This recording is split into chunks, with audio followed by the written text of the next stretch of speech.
શિયાળાની ઠંડીમાં ગરમા ગરમ સૂપ મળી જાય તો મજા જ પડી જાય. તો અહીંયા મેં ટમેટો સૂપ આજે બનાવ્યો છે.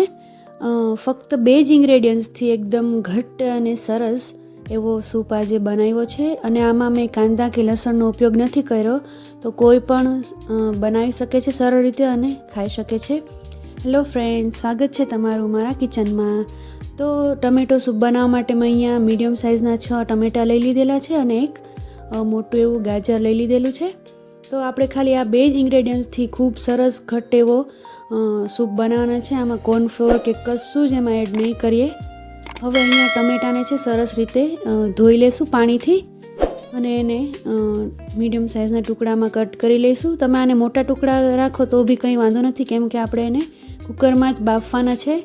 તો એ અને ટમેટાને બફાતા વાર બી નથી લાગતી.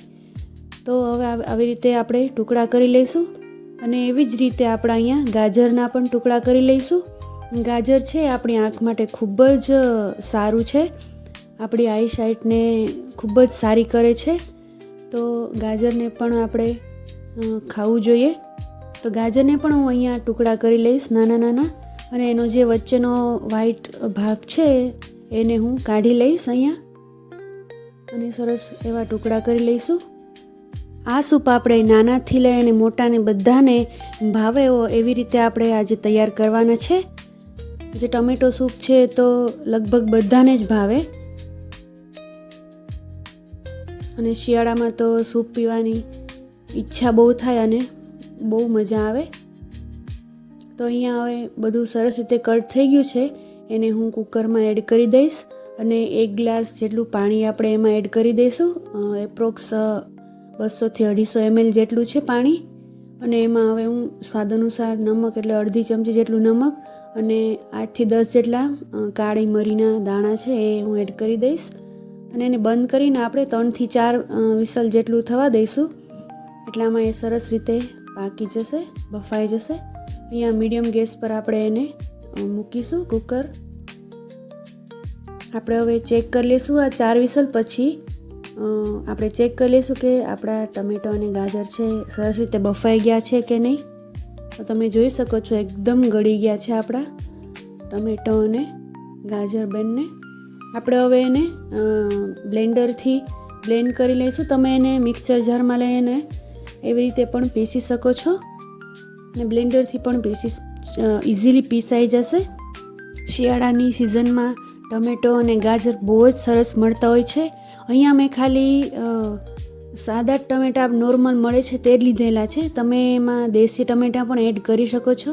તમે જોઈ શકો છો અહીંયા આપણે કેટલું સરસ થીક થઈ ગયું છે આ પીસાઈને. હવે આપણે એને ગાળી લઈશું. આપણે આમાં કોઈ પણ કોર્નફ્લોર કે કંઈ પણ એવું થીક કરવા માટેનું ઇન્ગ્રેડિયન્ટ્સ એડ નથી કર્યું, તો પણ એકદમ આ સરસ ઘટ્ટ એવો બને છે આપણો. કે નથી કોઈ આમાં કલર પણ એડ કર્યો તો પણ એકદમ આપણે સરસ લાલ બને છે આ આપણું સૂપ છે તે. અહીંયા હવે થોડું થોડું કરી એડ અને આપણે સરસ રીતે ગાળી લઈશું એને. ગાળવું ખૂબ જરૂરી છે એને, જેથી કરીને ટમેટાના બીજ છે કે એની સ્કિન જે છે એ આમાં નીકળી જાય, આપણા મોઢામાં આવે નહીં.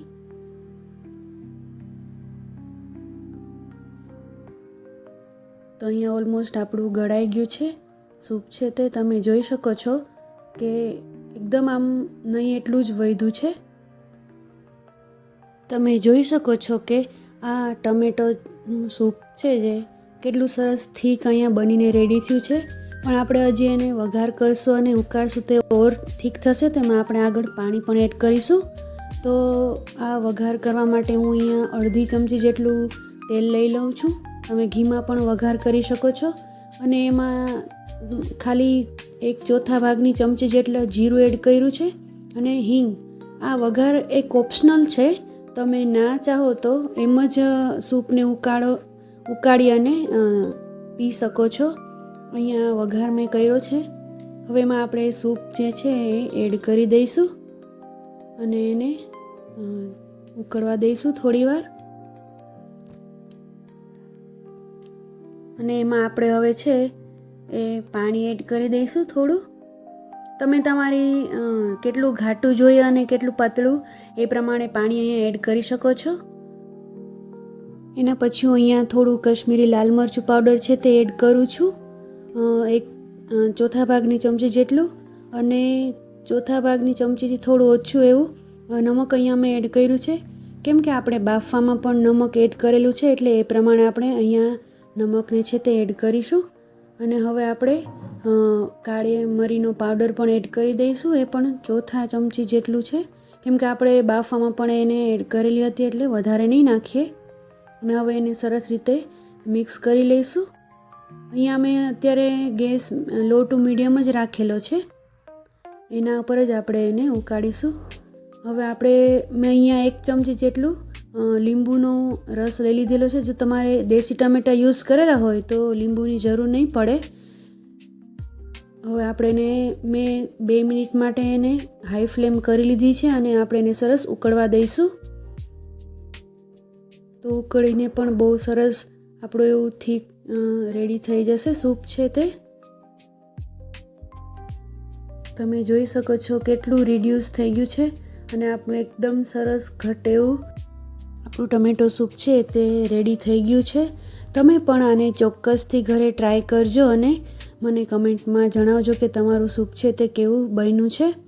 હવે આપણે એને ગરમા ગરમ જ સરસ સર્વ કરી દઈશું અને ગરમા ગરમ જ પીવાની મજા આવે, કેમ કે ઠંડીની સિઝન છે.